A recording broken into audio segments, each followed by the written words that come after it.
Hello and welcome to New Light Online Academy. My name is Akanksha and I teach you physics.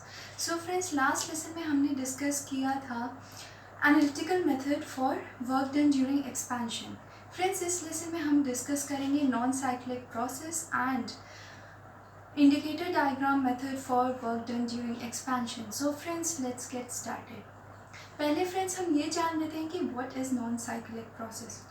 So friends, non-cyclic process is a process in which the system cannot return to its initial state, right? Non-cyclic process कहने का मतलब ऐसा process जिसमें system जो है वो अपने initial state में return ना हो सके.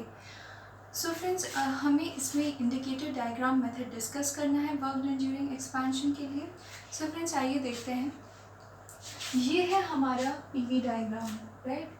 ये हमारा प्रेशर वॉल्यूम डायग्राम है. इसमें हम सपोज करते हैं कि ए बी जो है ये हमारा कर्व है, जहाँ पर ए जो है वो सिस्टम का इनिशियल स्टेट है एंड बी जो है वो इनिशियल फाइनल स्टेट है सिस्टम का, राइट फ्रेंड्स? ए पॉइंट के लिए P1 V1 है प्रेशर वॉल्यूम की वैल्यू, और बी पॉइंट के लिए P2 V2 है प्रेशर और वॉल्यूम की वैल्यू.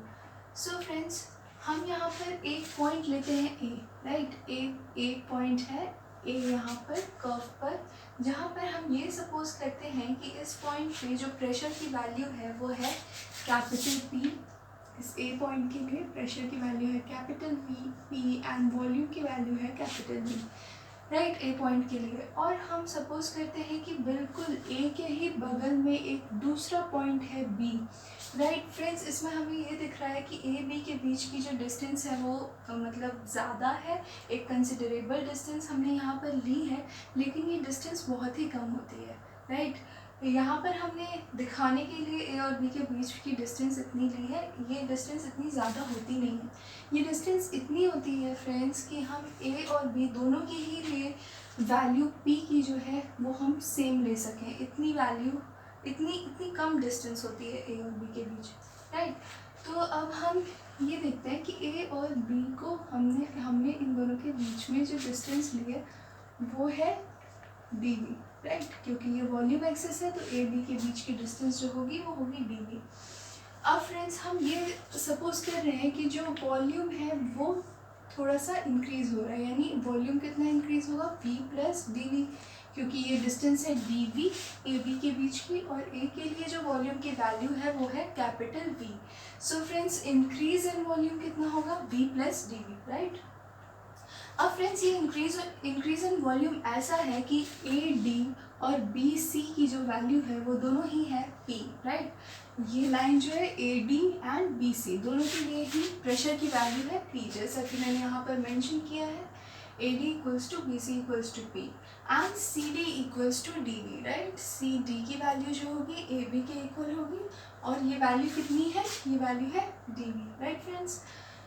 नेक्स्ट हम ये बात करते हैं कि अगर हम एक स्मॉल वर्क डन सपोज करें, राइट? डी डब्ल्यू, तो ये स्मॉल वर्क डन हम कैसे निकालेंगे? ये स्मॉल वर्क डन, जैसा कि मैंने लास्ट लेसन में आपको बताया था कि स्मॉल वर्क डन हम कैसे निकालते हैं? Pressure into volume, right? Pressure into small volume या चेंज इन वॉल्यूम. तो यहाँ पर हम लिखते हैं P into D V. So friends, P की वैल्यू हम यहाँ से देख सकते हैं कि P की वैल्यू हमारी ए डी है और डी वी की वैल्यू जो है वो हमारी है सी डी, राइट? तो हम ये वैल्यूज़ उठा के यहाँ पर रख देते हैं. नाउ फ्रेंड्स, ये जो वैल्यू आई है हमारी A D into C D, right?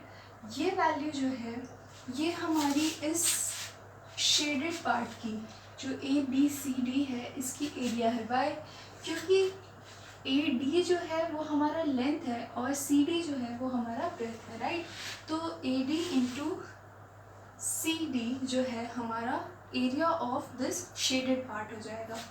अब फ्रेंड्स, अगर हमें इस पूरे कर्व के अंडर में जितनी एरिया, अगर हमें ये पूरी एरिया निकालनी हो तो हम इस तरह की कई सारी स्ट्रिप्स यहाँ पर सपोज कर सकते हैं, राइट? कई सारी स्ट्रिप्स हम यहाँ पर सपोज करेंगे, और इन सारी स्ट्रिप्स की एरिया निकाल कर अगर हम सम कर दें तो हमें इस पूरे area covered by the curve की वैल्यू हमें मिल जाएगी, राइट? तो हम इस तरीके से करने के बजाय अगर हम इस एरिया की वैल्यू को, इस स्मॉल सेक्शन के एरिया की वैल्यू को अगर हम इंटीग्रेट कर दें तो भी हमें इस पूरे कर्व के area covered by this curve की वैल्यू मिल जाएगी, राइट। तो हमने यहाँ पर यही काम किया, हमने V1 टू V2 वॉल्यूम के अंडर PdV को इंटीग्रेट कर दिया।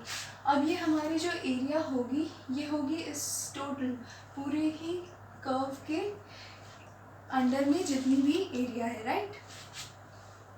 सो फ्रेंड्स, इस चीज़ को देखने के बाद हम ये कह सकते हैं कि किसी भी सिस्टम का जो वर्क डन होता है ड्यूरिंग एक्सपेंशन वो उसके कर्व के अंडर जितनी एरिया कवर हुई रहती है एंड उसकी जो वॉल्यूम एक्सेस होती है उसके अंडर में जितनी भी एरिया हम कवर कर सकते हैं वो एरिया के इक्वल होती है।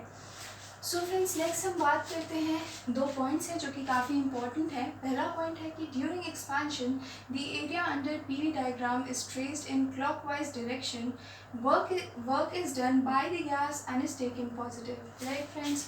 यहाँ कहने का मतलब है कि एक्सपेंशन के वक्त हम जो कर्व ट्रेसिंग करते हैं वो क्लॉकवाइज डायरेक्शन में करते हैं। यहाँ पर एक्सपेंशन के वक्त work is done by the system and is taken positive, right.